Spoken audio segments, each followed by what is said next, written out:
50वां जन्मदिन, बीजेपी ने मनाया जश्न, सरकारी सतह पर भी हुई तकरीबात।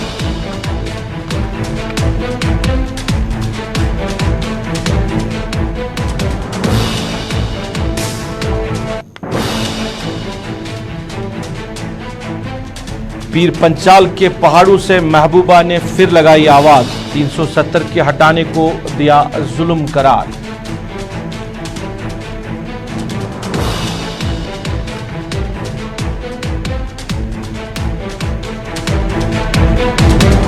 अमूरी सार्फिन साफ राशन तकसीम करने में हुई नाकाम, अनंतनाग में राशन की बोरी से इंपीरियल बैंड का निकला ठप्पा।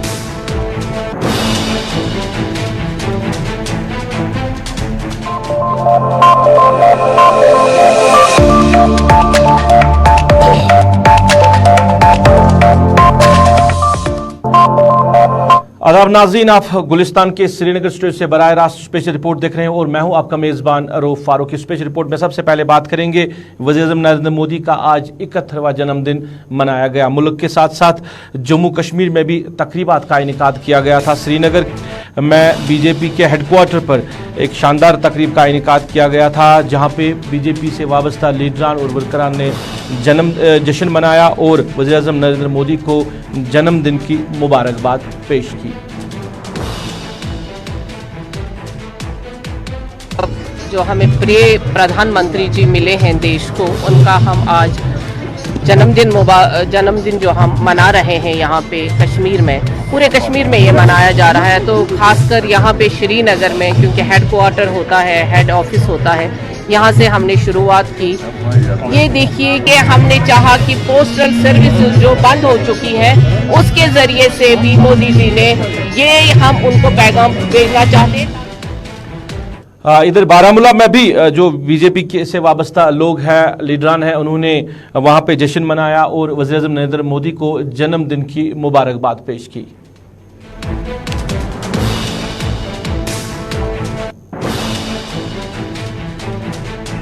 श्री नरेंद्र मोदी जी का जन्मदिन मनाया जा रहा है। जब ये होश संभाला उसके बाद ये आरएसएस में इन्होंने ज्वाइन किया। ये चीफ मिनिस्टर भी रहे गुजरात के। हर किसी जिले में आज ये मनाया जा रहा है। चलिए आप जरा बात करेंगे पीर पंचाल के पहाड़ियों के हवाले से। पीडीपी सदर महबूबा मुफ्ती, जो कि पीर पंचाल के 5 रोज़ा दौरे पे हैं, आज उन्होंने मंजाकोट में पब्लिक रैली से खिताब किया, जिस दौरान उन्होंने 370 की मनसूखी के हवाले से बात करते हुए कहा कि दफ़ा 370 गैर आईनी तौर पर ख़त्म किया गया है, ज़ोर ज़बरदस्ती से छीना गया है। उनका कहना था कि जो चीज़ छीनी जाती है वो वापस भी देनी पड़ती है और वो वक्त ज़रूर आएगा जब मरकज़ी सरकार सूद समेत जम्मू कश्मीर को आर्टिकल 370 वापस करेगी। जम्मू ये पीर पंचाल के दौरे पे महबूबा मुफ्ती हैं और मुख्तलिफ जो इलाके हैं वहाँ पे वो पार्टी वर्करान से मिल रही है, मुख्तलिफ वफूद से मिल रही हैं, वहाँ उनसे मुलाकात कर रही है और पार्टी की सूरत हाल के हवाले से बात हो रही है। आज मंजाकोट में थी और मंजाकोट के साथ साथ मुख्तलिफ इलाकों में भी आज गई है। वहाँ पे जो मुख्तलिफ लोग हैं, पार्टी से मुतल्लिक़ लोग हैं, उनके साथ उन्होंने आज बातचीत की है। हम बराह रास्त जमशीद मलिक से रब्ता कायम करने की कोशिश करेंगे और उनसे ही जानना चाहेंगे। महबूबा मुफ्ती ने मीडिया के साथ, पहले आपको ये सुनाते कि महबूबा मुफ्ती ने मीडिया नुमाइंदों के साथ बात की है आज मंजाकोट में और अपने इस दौरे के हवाले से क्या कुछ उन्होंने कहा हम आप तक पहुँचा रहे हैं। हम समझते हैं कि जो दफ़ा 370 और 35 से हटाने के बाद जो मरकज़ी सरकार के बुलंद बांध दावे थे कि ये बहुत बड़ी रुकावट है तरक्की में, वो बिल्कुल गलत साबित हो रहा है। एक तो पहले ही लोगों की पगड़ियाँ उछाली गईं, लोगों का तशख़्ख़ुस चुना गया और उसके बाद जो तरक्की का ढोंग ये मचा रहे हैं, बता रहे हैं। मुझे कहीं भी जितने भी लोग मिले शिकायतें हैं, हमारी सड़कों का हाल बहुत बुरा है, बिजली का हाल तो उससे भी ज़्यादा बेहाल है और बेरोज़गारी सबसे बड़ी चीज़ है। और बदकिस्मती से अभी तो नौकरियां देने के बजाय नौकरियां ली जाती हैं। अभी जो आंगनवाड़ी वर्कर्स को उनको बर्खास्त करने की बात हो रही है, आपने देखा जम्मू कश्मीर में कई मुलाजमों को बर्खास्त किया जा रहा है। तो नौकरियां देने के बजाय ली जा रही हैं और इसके साथ साथ मैं देखती हूँ कि जो यहाँ का जो भाईचारा है कहीं ना कहीं उस पर भी, जो हिंदू मुस्लिम इकट्ठे रहते हैं उस पर भी कहीं ना कहीं जो कम्युनल जमातों का जो जमावड़ा है वो उस पर भी अटैक करना चाहते हैं। भाई बहनों को आपस में लड़ाना चाहते हैं, गुजर पहाड़ी करना चाहते हैं, कश्मीरी गुजर करना चाहते हैं। तो ये सही नहीं है और मैं समझती हूँ कि इससे कुछ हासिल होने वाला नहीं। यहाँ भी खौफ है, यहाँ भी डर है कि बात करेंगे तो पकड़ के ले जाएंगे। पीडीपी सदर महबूबा मुफ्ती मीडिया नुमाइंदों के साथ बात कर रही थी और बात हो रही थी कि जिस तरह मरकजी सरकार ने दावे किए थे कि 370 जो रुकावट है जम्मू कश्मीर में तामीर व तरक्की के हवाले से, उनका कहना है कि 370 की मनसूखी के बाद भी कोई डेवलपमेंट नहीं हुई है। खासकर उन्होंने इशारा दिया पीर पंचाल इलाके के हवाले से, क्योंकि वहाँ के लोग जो है अभी भी सड़क पानी और बिजली के हवाले से परेशान है। और इसके साथ साथ उन्होंने ये भी कहा कि जो बेरोज़गारी एक बड़ा मामला बनता जा रहा है, कि मरकज़ ने कहा था कि यहाँ के नौजवानों को रोज़गार दिया जाएगा, रोज़गार देने के बजाय यहाँ के लोगों से रोज़गार छीना जा रहा है। जैसे उन्होंने आंगनवाड़ी जो हेल्पर्स हैं उनका इशारा दिया है। जमशीद हमारे साथ बराह रास्त जुड़े हैं, इनसे ही हम तफसीलात जानना चाहेंगे महबूबा मुफ्ती के इस दौरे के हवाले से। जमशीद, खैर मकदम है आपका स्पेशल रिपोर्ट में। महबूबा मुफ्ती आज मंजाकोट में उन्होंने पब्लिक रैली से खिताब किया, इसके साथ साथ वो मुख्तलिफ इलाकों में गई थी। तो पब्लिक का जो रेस्पॉन्स है पीडीपी सदर के हवाले से है वो किस तरह है? और दूसरी बात की, जैसे कहते थे कि पीडीपी में जैसे लीडरान चले गए हैं, पीर पंचाल डिवीज़न की अगर हम बात करें वहाँ से भी बड़े लीडर जो है उन्होंने पार्टी छोड़ी है, तो कहीं ना कहीं लोग जो है वो अभी भी पार्टी के साथ ही रहे, जिस तरह महबूबा मुफ्ती का वालियाना इस्तकबाल किया जा रहा है। बिल्कुल, अगर खिताब पीर पंचाल की बात करें, जरूर यहाँ से कुछ बड़े सियासी लीडर, कुछ नहीं बल्कि वो सियासी लीडर जो इस पीडीपी के टिकट पर जीत कर भी आए थे, उन्होंने बाद में पार्टी को खैरबाद कह दिया था। मगर आज भी पीडीपी के साथ पुराने लोग बहुत ज्यादा देखने को मिलते हैं। खास करके अगर पुंछ हवेली की हम बात करें, पुंछ से साबका एमएलसी यशपाल शर्मा हो या इम्तियाज बांडे की बात करें हम, या और दीगर लोगों की बात करें, ये आज भी पार्टी के साथ जुड़े हुए हैं। पुरानी में लोग जरूर चले गए मगर पार्टी में जोश आज भी देखने को मिल रहा है, क्योंकि लगातार पिछले 5 दिन के दौरे पर हैं खिताब पीर पंचाल के, जहां 3 रोजा दौरा पुंछ में मुकम्मल करने के बाद आज वो राजौरी के मंजाकोट में पहुंची और जहां पब्लिक रैली के दौरान उन्होंने बहुत सारी बातें आज नई सामने रखी। जिस तरह पिछले कुछ दिनों से वो बेरोजगारी की बातें कर रही थी, डेवलपमेंट की बातें कर रहे थे, मगर आज उनकी तरफ से कुछ बातें ऐसी कही गई हैं जिसमें 370 को लेकर आज उनकी तरफ से ये कहा गया कि जो चीज छीनी जाती है वो सूद समेत वापस मरकजी सरकार जरूर देगी, जम्मू कश्मीर के लोगों को वो दिन भी जरूर आएगा। और दूसरी बात उनकी तरफ से जो कही गई कि डेवलपमेंट के साथ साथ जो बात की जाती है कि गुजर बकरवाल लोगों को उनको जमीनों का हक दिया जाएगा। एक तरफ ये इस तरह के कानून लाते हैं और दूसरी तरफ जम्मू को, कठुआ हो, सांबा हो, यहां से गुजर बकरवाल लोगों को बाहर निकालने की बातें सामने आ रही है। मगर दूसरी बड़ी बात उन्होंने अपनी पार्टी का नाम लिए बगैर कही है कि बीजेपी पार्ट 2 है, इसलिए उसको कहा कि मरकजी गवर्नमेंट की तरफ से इन लीडरान पर दबाव डाला गया और इनको डराया धमकाया गया ताकि वो लोग या अपनी पार्टी में चले जाएं या बीजेपी में चले जाएं। मगर उन्होंने नाम लिए बगैर जरूर अपनी पार्टी को पार्ट 2 बीजेपी का करार दिया, जिसके बाद उन्होंने ये कहा कि वही लोग भागे जो जिनको मरकज ने डराया और वो डर के बीजेपी 2 में चले गए। जी अच्छा, ये बड़ी बात है कि जो पार्ट 2 ये उन्होंने अपनी पार्टी के लिए कहा, क्योंकि बेशतर जो खिताब पीर पंचाल के लीडरान हैं उन्होंने जो पीडीपी से निकलकर अपनी पार्टी में शमूलियत इख्तियार की है। क्या ये भी एक वजह हो सकती है कि उन्होंने तनकीद का निशाना बनाया अपनी पार्टी को? तो बिल्कुल, अगर राजौरी की बात करें और पुंछ की बात करें, खिताब पीर पंचाल के 7 असेंबली हल्के हैं और 7 में से 3 उम्मीदवार पहली बार तारीख में पीडीपी जीत कर आई थी, जिसमें पुंछ हवेली की सीट हो या राजौरी की सीट हो या दरहाल की सीट हो। मगर दरहाल की सीट दूसरी बार लगातार पीडीपी ने जीती थी। मगर उसके बाद ये तीनों के तीनों लीडर जो हैं अपनी पार्टी में शमूलियत अख्तियार कर गए थे और उसको लेके इनकी तरफ से जरूर इस जगह बयान दिया गया, क्योंकि हालांकि कल इनका जो आखिरी दिन है इस दौरे का वो बहुत अहम इसलिए भी है क्योंकि वो कल असेंबली हल्का दरहाल के कोटरंका में रैली करने जा रही है और वो इलाका है जहां से पीडीपी का एमएलए 2 बार जीत कर आया, चौधरी जुल्फकार अली, बाद में मिनिस्टर भी बना और बाद में वो अपनी पार्टी में शमूलियत अख्तियार कर गए। कल उसी इलाके में इनका दौरा भी है और कल वहां टूर भी करेगी, क्योंकि ये वो लोग हैं। इसके बाद अगर हम सुरेंद्र चौधरी की बात करें जिनको एमएलसी बनाया गया था, उन्होंने बाद में पार्टी को खैरबाद कह दिया, मगर अभी तक वो किसी पार्टी में शामिल नहीं हुए। मगर जो 3 जीतकर एमएलए आए थे राजौरी पुंछ से, वो तीनों के तीनों अपनी पार्टी में शामिल हो चुके, इसलिए इन्होंने ये तंजिया भी जरूर कहा होगा कि बीजेपी 2 है जिसको सेंट्रल गवर्नमेंट की तरफ से डराया गया और डरा के वो लोग भागे हैं। जी जमशीद, ये भी खबरें आ रही है कि कई जो लोग हैं वो पार्टी में शमूलियत इख्तियार कर रहे हैं। वर्कर्स की बात करें या छोटे मोटे लीडरान की बात करें, वो दोबारा से पीडीपी में शमूलियत इख्तियार कर रहे हैं। तो बिल्कुल, जिस तरह पीडीपी ने जब बड़ी क़यादत ने काफी साथ छोड़ा, तो उसके बाद पीडीपी ने जब ओहदे दौरान की फहरिस्त जारी की, उस फहरिस्त में सबसे ज्यादा जगह जो दी गई वो नौजवानों को जगह दी गई। नौजवानों को जगह देने का मकसद यही था कि उससे जोश भी बढ़ा पार्टी में और लोग भी जुड़ना शुरू हो गए। और खास करके अगर हम ये कहें कि राजौरी पुंछ में नौजवानों की बड़ी तादाद जो है इस वक्त पीडीपी के साथ दोबारा जुड़ रही है, उसकी बड़ी वजह भी यही है कि पार्टी ने अब खिताए पीर पंचाल में बिल्कुल नए चेहरे और नौजवानों को जगह दी है तमाम ओहदों पे।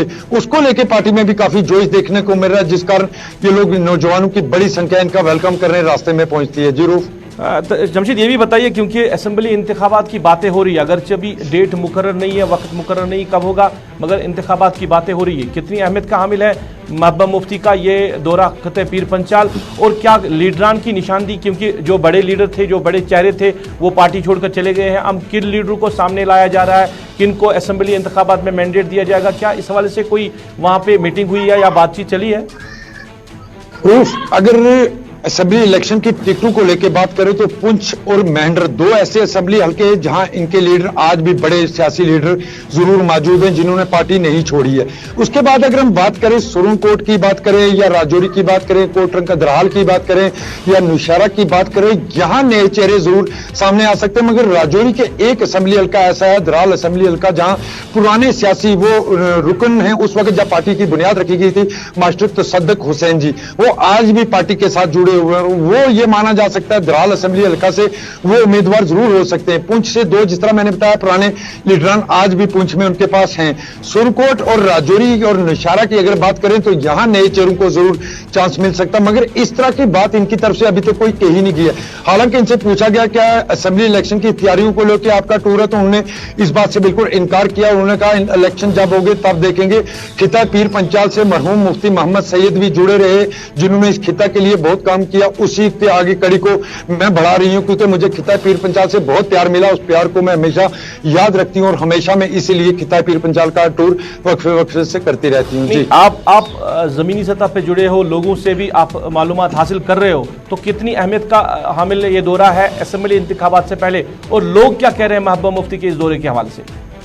बिल्कुल, अगर सियासी पंडितों की पहले हम बात करें तो सियासी पंडितों का यह जरूर मानना है कि ये असेंबली इलेक्शन को लेके ही ये दौरा है, क्योंकि 370 और 35A की मनसूखी के बाद ये पहला कोई इतना बड़ा लीडर होगा जिसने खिताए पीर पंचाल का 5 रोजा दौरा किया। और इससे सियासी सरगर्मियां ये कहें कि खिता में शुरू हुई हैं पिछले 4 दिन से, क्योंकि इससे पहले इतना बड़े पैमाने पर किसी लीडर ने इस खिते का दौरा नहीं किया। इसको असेंबली इलेक्शन के साथ जरूर जोड़ा जा रहा है। लोगों का भी ये मानना है कि असेंबली इलेक्शन की तैयारियां हैं, क्योंकि इसके बाद ये कह सकते हैं कि इनका टूर मुकम्मल होने के बाद दिगर सियासी जमातों के लीडरान का टूर भी जरूर खिताब में शुरू होगा, क्योंकि इससे पहले भी हम इस तरह के हालात देखते आए हैं। जब भी कोई बड़ा लीडर 3 या 4 या 5 रोजा दौरा खिताए पीर पंचाल का करता है, उसके बाद दूसरी जमातों के लीडरान का आने का सिलसिला भी शुरू हो जाता है। और इसको जिस तरह लोगों की तरफ से अगर हम बात करें तो लोगों का ये जरूर मानना है कि असेंबली इलेक्शन की तैयारियों को लेकर इनका ये टूर है, इसलिए क्योंकि 2014 के असेंबली इलेक्शन में खिताए पीर पंचाल की 7 में से 3 सीटों पर पीडीपी काबिज हुई थी, इसलिए यहां से इन्होंने अपने दौरे का आगाज किया। जीरो, चलिए जमशीद, तफसीलात पहुंचाने के लिए बहुत बहुत शुक्रिया। हमारे साथी जमशीद मलिक बात कर रहे थे महबूबा मुफ्ती का दौरे पीर पंचाल और मुख्तलिफ अवामी वफूद से वो मुलाकी हो रही है, और सूरत हाल ये है कि जिस तरह पार्टी के लीडरान जो बड़े चेहरे हैं जो जीत कर आए थे इलेक्शन में और जो वजीर भी बने थे, वो पार्टी छोड़कर चले भी गए हैं, मगर उसके बावजूद भी लोगों ने वालिहाना इस्तकबाल किया महबूबा मुफ्ती का। जमशीद के मुताबिक लोगों का में जोश खरोश है, और पीडीपी जहां पे कमज़ोर दिखाई दे रही है, अब की बार ऐसा नहीं लग रहा कि पीर पंचाल खिते में कहीं पीडीपी कमज़ोर दिखाई दे रही है।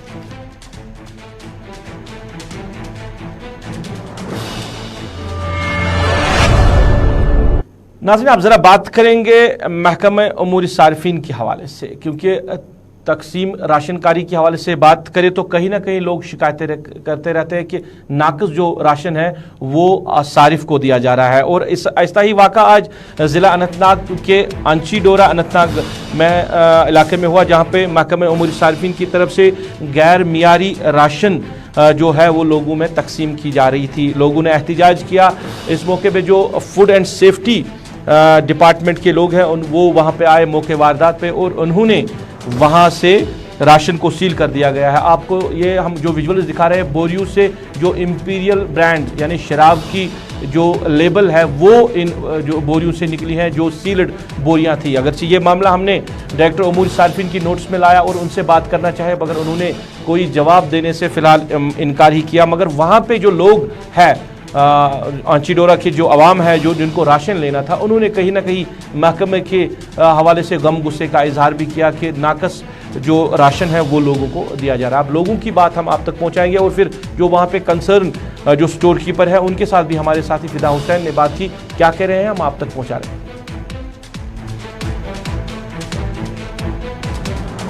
स्टोर खोला तो हमें याद हुआ कि आज हम राशन डिस्ट्रीब्यूट करेंगे लोगों में।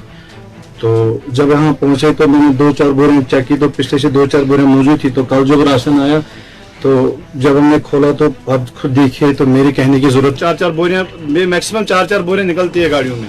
ठीक, तो अगर उसमें तो कुछ थोड़ा होता वो चल जाता, इसलिए ज्यादा खराब है कि आप खुद देखिए ये खाने लायक है ये राशन, तो ये इसमें प्रॉब्लम है। आपने ये इशू पिछले 6 महीने से हमने लिख के भी डाला सर राशन खराब आ रहा है, ये उठाओ, वो बोल रहे कल कल कल, तो आज तक कोई मसला हल नहीं हुआ। तो आज हम मजबूर हो गए, लोगों ने आपको भी कॉल किया तो लोगों ने आप रुको ही हम लाएंगे, हम आगे आपको आपसे नहीं होगा तो हम मसला ये खुद उठाएंगे।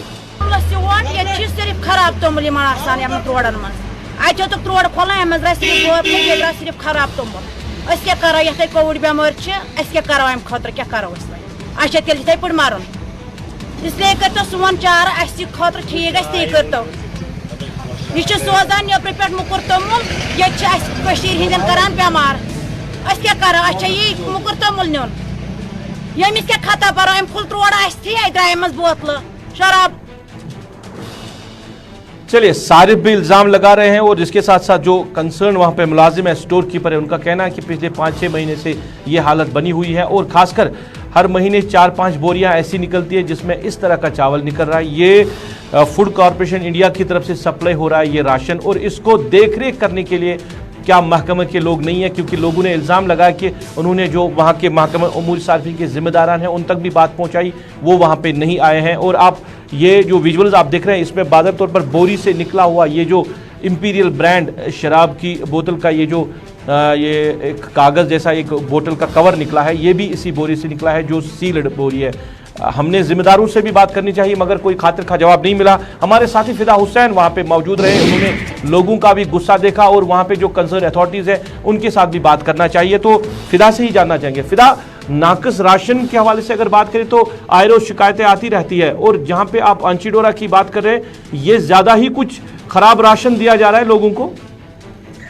देखिए रूफ, मैं आपको बता दूं कि अगर हम फ्री राशन की बात करेंगे, क्योंकि मुल्क के वजीर आजम नरेंद्र मोदी ने जब यहाँ पर कोविड शुरू हुआ उसके बाद उन्होंने कहा कि फ्री राशन मिलेगा, उसके बाद लोगों ने शुक्रिया भी किया। लेकिन आज अंचीडोरा में अजीबोगरीब तस्वीरें सामने आ गई। जब वहां पर राशन कार्ड पे लोग राशन के लिए पहुंचे तो वहां पर जो वहां पे बोरियां हैं उसमें से खराब राशन निकला। इंपीरियल ब्रांड की आपने बात की, वहां के कवर उसमें पाए गए और जब लोगों ने उसको देखा और लोगों के अंदर काफी ज्यादा गुस्सा जो है वो फूट पड़ा और लोगों ने कहा कि हम एहतजाज करते लेकिन एहतजाज से भी कुछ नहीं निकलेगा। उसके बाद जब हमने वहां पर स्टोर कीपर से बात की, उन्होंने कहा कि कई बार मैंने मुतल्लका महकमा के अफसरान को कहा कि हमारे यहाँ राशन खराब आता है, गुस्सा हम पे फूट पड़ता है लोगों का, लेकिन कोई खातिर का जवाब नहीं मिला। उसके बाद अगर देखा जाए तो वहां पर जो मकामी लोग हैं उन्होंने कहा कि ये चीजें जब हमने देखी राशन में से तो हम भी हैरान हो गए कि आखिर ये कहां से निकला, ये किसने डाला इसमें, शायद किसी एक बोरी से ये निकला। लेकिन जब वहां पे महकमा फूड एंड सेफ्टी वहां पे पहुंची तो उन्होंने पूरे उस गोडाउन को वहां पे सील किया और उन्होंने कुछ नमूने भी वहां पे बरामद किए। उन्होंने कहा कि इस राशन को अब कोई हाथ नहीं लगाएगा जब तक हमारे पास पूरी रिपोर्ट पेश नहीं होगी। इस मामले को लेकर जब हमने असिस्टेंट डायरेक्टर फूड अनंतनाग के साथ बात की तो उन्होंने कहा कि एफसीआई मीर बाजार के साथ हमने ये मामला उठाया और उन्होंने कहा, यकीन दहानी दिलाई कि इस मामले की तह तक जाएंगे। लेकिन सवाल यहाँ पर रूफ यही है कि अगर खराब राशन लोगों को दिया जाता है तो फिर लोग जाए तो जाए कहाँ पे, लोग खाए तो क्या खाए। लेकिन यहाँ पर यह भी सवाल है कि महकमा महकमा का एक भी अहदेदार जो है आंची डोरा नहीं पहुंचा। लोगों को वो समझाते कि आप सब्र कीजिए, हम इस मामले को देखेंगे, लेकिन महकमा के जो टीएसओ है अनंतनाग के, उनके साथ उन्होंने यही कहा कि यहाँ पर टीएसओ नहीं पहुंचा है। हालांकि एडी फूड के साथ खराब राशन की अगर बात करें तो वो तो नॉर्मल नहीं है कि खराब राशन तो 2-4 बोरियों में से निकलता है, मगर इस राशन में जैसे विजुअल सामने आ रहे उसमें तो वो डस्ट जैसे निकल रहा है, जैसे वो पॉलिथीन के टुकड़े, बाकी चीज़ें, या इंपीरियल ब्रांड के जो उसके ऊपर वाले होते हैं, ये सारे निकले हैं। तो इस तरह का राशन अगर एफसीआई डिस्ट्रीब्यूट करता है तो महकमे की जिम्मेदारी है इन चीज़ों को देखा जाए। और आपका जो वहाँ पे स्टोर कीपर है वो कह रहा है कि पिछले 6 महीनों से यही सूरत हाल है और उन्होंने महकमे के नोट्स में लाया, जिम्मेदारों की नोट्स में लाया, मगर कोई कार्रवाई नहीं हुई। देखिए, मैं बता दूं आपको, यहाँ पर रूफ की अगर हम एफसीआई की बात करेंगे, क्योंकि मीर बाजार से इनको ये चावल उठाना पड़ता है, क्योंकि ये पूरा सील होता है और सील के बाद ये हर किसी डिपो पे पहुंचता है और डिपो के बाद जब लोग राशन के लिए पहुंचते हैं तो वो वहां से हासिल करते हैं। लेकिन जब घर पहुंचते हैं कि उसमें से क्या निकलेगा, कंकर निकलेंगे, बोतल के कवर निकलेंगे या पॉलिथीन की चीजें निकलेगी, उसके बाद कहीं ना कहीं पे सबसे पहले उंगली जो है वो वहां पे राशन कार्ड पे पहुंचती है, क्योंकि राशन कार्ड पे जब वो पहुंचते हैं तो वो वहां पे उस एहलकार को पकड़ते हैं जो वहां पे राशन डिस्ट्रीब्यूट करता है। उसके बाद उसका यही काम होता है कि क्या वो आगे अपनी शिकायत दर्ज करते हैं कि नहीं करते। आखिर में बड़ा सवाल ये बताइए, अब जब इसको फूड सेफ्टी डिपार्टमेंट ने सीज कर दिया है तो लोगों को क्या, कौन सा राशन दिया गया है? क्या डिस्ट्रीब्यूट राशन नहीं हुआ अभी लोगों में? उसके जवाब में एडी फूड ने यकीन दिलाया कि जो घर अभी रह गए हैं, जिसको सील किया गया है, वहां पे नया राशन पहुंचा दिया जाएगा। लोगों को किसी तरह की तकलीफ नहीं होनी चाहिए, उसके लिए हम यहाँ पर वादा बंद है। लेकिन मामला काफी संजीदा है और इस मामले की तफसीलात पहुंचाने के लिए बहुत बहुत शुक्रिया। फिदा हुसैन हमारे साथी अनंतनाग से तफसीलात पहुंचा रहे थे। आंची डोरा का जो फूड स्टोर है वहां से नाकस राशन जो है लोगों में डिस्ट्रीब्यूट हो रहा था। फूड सेफ्टी डिपार्टमेंट ने सारे राशन को सीज कर दिया गया, अब उसके नमूने भी लिए गए हैं। और जो तस्वीरें आप देख रहे हैं, तस्वीरें अजीब-गरीब तस्वीरें हैं, क्योंकि राशन तो नाकस मिलता ही, मगर इसमें डस्ट दिखाई दे रहा है, इसमें कूड़ा करकट जैसा इन बोरियों में पाया गया।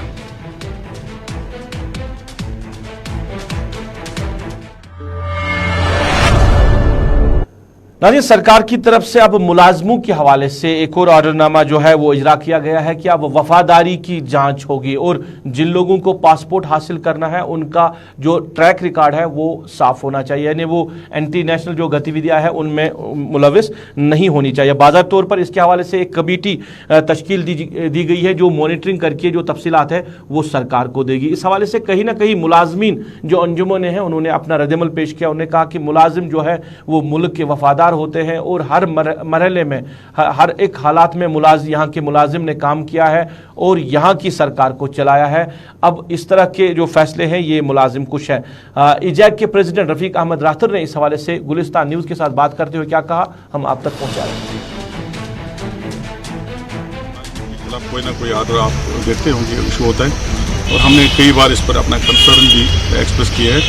आज के आर्डर 2 हैं एक्चुअली, पहला तो विजिलेंस क्लियरेंस के हवाले से, दूसरा एंटी नेशनल के हवाले से। विजिलेंस क्लियरेंस का जहाँ तक ताल्लुक है तो मेरे ख्याल में ये जस्टिफाइड आर्डर नहीं है। वो इसलिए कि अगर किसी के खिलाफ कोई केस बनता है, unless it is proved in the court of law या कोई एजेंसी इसको प्रूव कर देती है, महज किसी के खिलाफ कोई कंप्लेंट है या FIR है तो उस बुनियाद पर आप पासपोर्ट उनको नहीं देंगे, तो ये जस्टिफाइड आर्डर नहीं है, सरासर गलत आर्डर है।